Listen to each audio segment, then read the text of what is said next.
What it do, homies? It's your boy Dave, and I'm back today. We out here with the Critical Drinker. This time we checking out Barbie, the greatest lie ever told. Now, I didn't even know that this movie existed until I started seeing the movie all around the web for various purposes and everything. Honestly, I kind of thought this was just, didn't they make a Barbie movie a long time ago with Tyra Banks, right? And I kind of thought it was kind of like just a kid's movie and everything, but I've just been seeing opinions and stuff about this left and right. And I seen the Critical Drinker, it's Critical Drinker, right? I seen that he released this, and he's a movie reviewer, movie critic, and if he's talking about it, especially with this title, The Greatest Lie Ever Told, it has piqued my interest. So let's go ahead, shut up, turn it up. Before I dive into this review properly, I'd like to take a moment to acknowledge the hard work and genius PR campaign of the Warner Brothers marketing department. You guys really pulled off a miracle with this one, successfully duping all of us, including me, into believing that Barbie was going to be just another colourful, light-hearted, easygoing family comedy with some cheeky, self-aware humour, ironic meta-gags, and probably capped off with a blandly inoffensive female empowerment message about girls learning the value of their own potential. I don't really know about all that, but I kind of just thought of it as kind of like a kid's movie, you know what I mean? What none of us expected was 114 minutes of spiteful, bitter, mean-spirited, borderline unhinged hatred of men and everything even vaguely associated with them. You know what? Hold on. Barbie is like the deformed, mutated rage child of Captain Marvel, Ghostbusters 2016, and She-Hulk. So I'm in. I actually, my first reaction to Critical Drinker was the female one where he was talking about the actors, too manly or something like that. And I mentioned in that video that I actually liked She-Hulk because I was pretty much watching it. I don't have these type of thoughts that people are thinking in my head. I kind of watch it and take it for what it is. If I find something funny, I'm going to laugh at it, right? I'm just going to trust my emotions. I'm going to laugh at it. But you guys proceeded to roast me in the comments, and totally fine. Doesn't hurt my feelings and everything. But it just made me both happy and maybe a little bit sad that my ignorance is allowing me to enjoy things the way that they are. And then I wonder, well, am I really missing something? Like, is there something that I'm missing watching this that's absolutely detrimental to my health? Because I'm laughing, I'm feeling good, I'm smiling. Surely that's a positive thing, right? But I don't know. An expert at controlling my anger because I do it. I don't remember asking you a goddamn thing. It is pure brain cancer in movie form, and I was genuinely shocked by the sheer, undisguised contempt this film has towards 50% of the human population. Watching this film was one of the most miserable, demoralizing, unpleasant experiences I've ever had as a movie critic, and genuinely made me question where our society is heading. But the review must be done. And you know what Jack Burton always says at a time like this? What does he say? Old Jack always says, what the hell? The movie begins with a rip-off homage to 2001: A Space Odyssey, where little girls discover Barbie for the first time and gleefully cast off their boring and oppressive baby dolls in an orgy of violence and destruction. And if the visual metaphor of little girls happily destroying the embodiment of motherhood to focus their lives instead on a shallow and materialistic piece of consumerist trash is lost on you, then I don't know what to say, man, but you're probably the target audience for this movie. Anyway. Basically, that's what he's saying. Now, I don't like to think that I'm too naive, right? I haven't seen this movie. I wonder if I would have come to the same conclusion if I had watched it. Those of you, before you even watch this, strictly speaking to the guys, actually, I'd be very interested if females, right, feel the same way about this movie. I'd be interested. Did you feel the same way when you watched it? The film explains that all the Barbie and Ken dolls live together in Barbie Land, a kind of magical counterpart to the real world, which is portrayed as a peaceful feminist utopia where all the important jobs are done by the Barbies, and the Kens just kind of exist. They've got no inherent value, they contribute nothing, they have no power or say in how their society is run, and they're basically looked down on as a bit silly and irrelevant by the Barbies. Isn't that kind of Barbie's whole shtick though, right? Because I remember my sister playing with Barbies and everything, and then she got herself a Ken doll, and I know he had his whole franchise and everything, but he always kind of just felt secondary, right? You had this big, huge franchise, and then here comes Ken. So they've been doing that for years, right? Why wouldn't they reflect that in their movie as well? I don't know.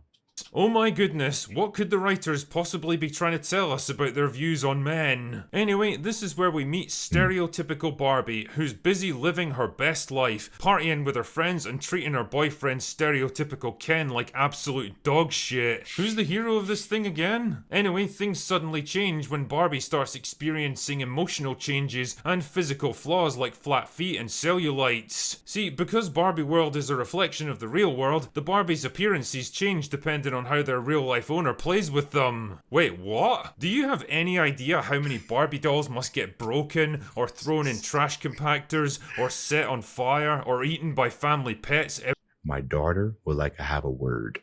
every single day?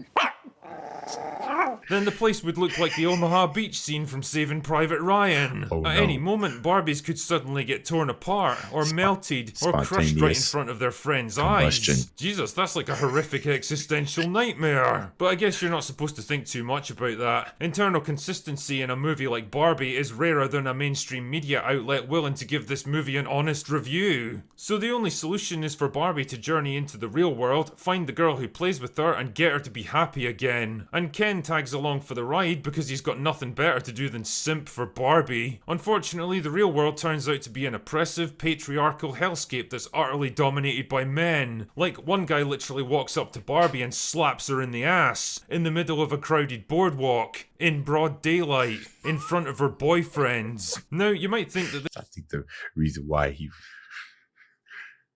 I'm guessing I'm seeing, I don't think he's saying that it doesn't happen. Oh, Will Ferrell's in this. I don't think he's saying that it doesn't happen. I think he was saying that that's the most unlikely place for it to happen, where everybody is staring. You know, I feel like if somebody was to do that, they would try to do it in more of a, not necessarily like a controlled area, but more of a less crowded area, if you will. So maybe they was exaggerating that a bit. Not to say that it doesn't happen, but that it was exaggerated, maybe.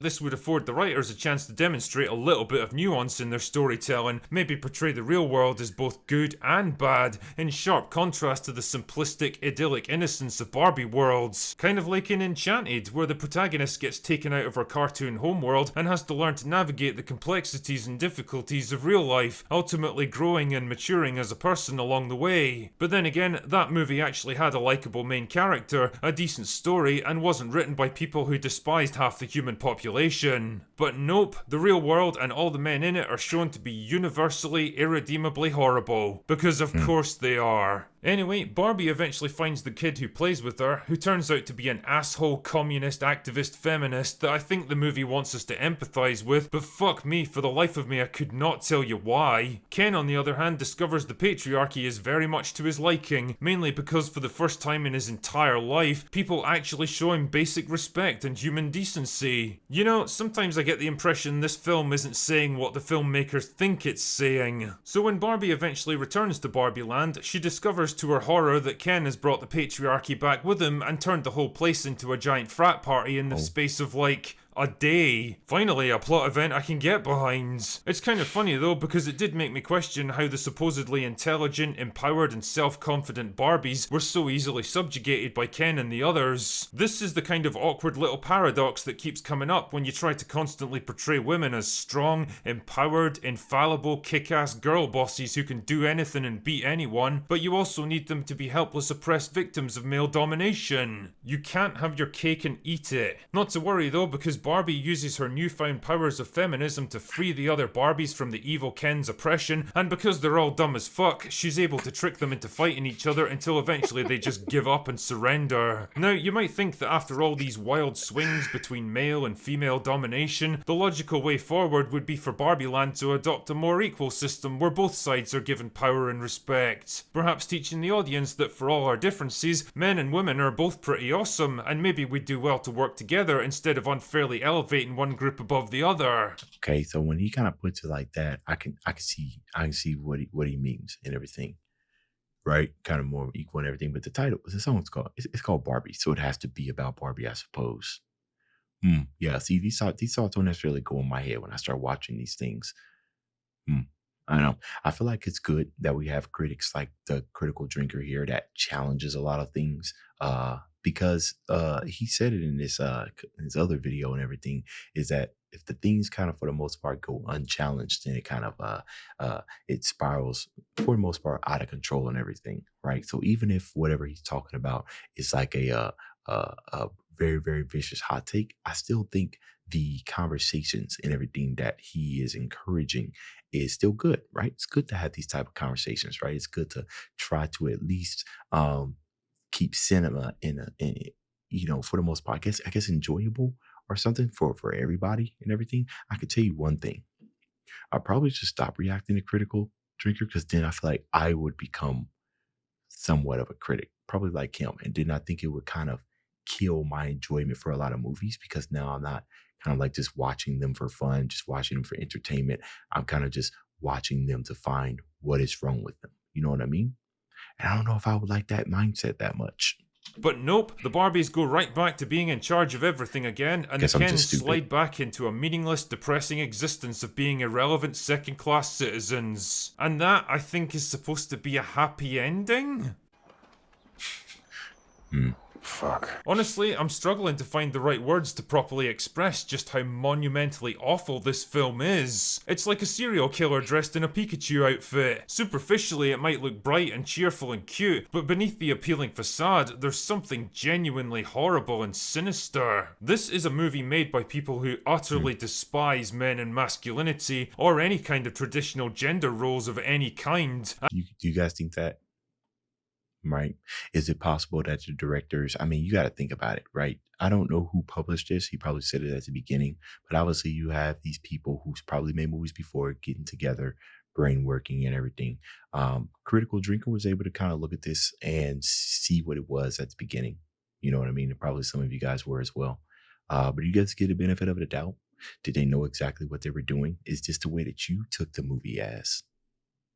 I like to give people the benefit of the doubt that unless I'm proven wrong, and when you make these movies, you set out for positive intentions, right? I said, unless I'm proven wrong. And I have been proven wrong. Again, I haven't seen this movie. I might watch it just so I can form my own opinion, as I always advise you guys to do, especially when it comes to movie reviews. Go and watch it because you might actually enjoy it. You know what I mean? Morbius, I didn't think it was that bad. I mean, honestly, guys, I'm probably be the worst person to take movie advice from, because I didn't think Morbius was all that bad. Just saying.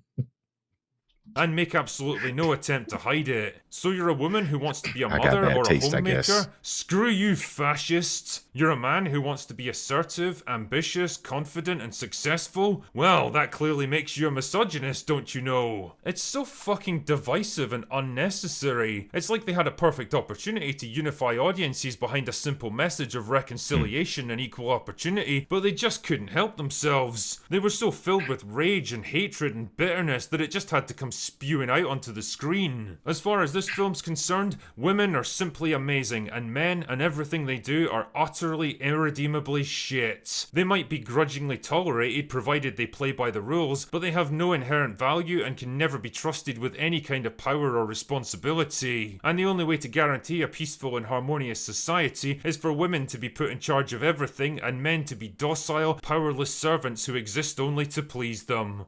Not a great plan. Wow, what an inspiring message for impressionable young girls. The thing is, none of this would have been quite so insidious if the marketing hadn't done everything in its power to keep it a secret. I mean, for all their faults, She-Hulk, Ghostbusters 2016 and Captain Marvel all wore their feminist hearts on their sleeves. You knew exactly what you were getting into when you went to see them. But Barbie really is a wolf in sheep's clothing, tricking people into watching it by promising one thing and delivering something very different. So that's an interesting take right there when it comes to the marketing, because like you just said, like I said at the beginning, I kind of assumed it was just your average kind of kids movie, you know what I mean? But I guess apparently not. And I guess that's the thing that really struck me about this film. A lot of parents will have been duped into taking their daughters along to watch this movie, probably expecting the kind of breezy, colourful, family-friendly movie that was advertised, only to find themselves confronted with this spiteful, bitter, mean-spirited pile of misandrous dog shit instead. Man, and I can't help but is wonder how angry. many future man-hating psychopaths are going to be created because of this film. It's not very often that I say this in my reviews, but if you're a parent and you're thinking about taking your kids along along to see Barbie, then the drinker recommends you skip this one and do literally anything else with them. Believe me, you'll thank me later. Anyway, that's all I've got for today. Go away now. All right, I definitely like he invited us into a home and just talking. I am interested in what you guys take on this. Like I said, I'm not necessarily the best person when it comes to movie critics.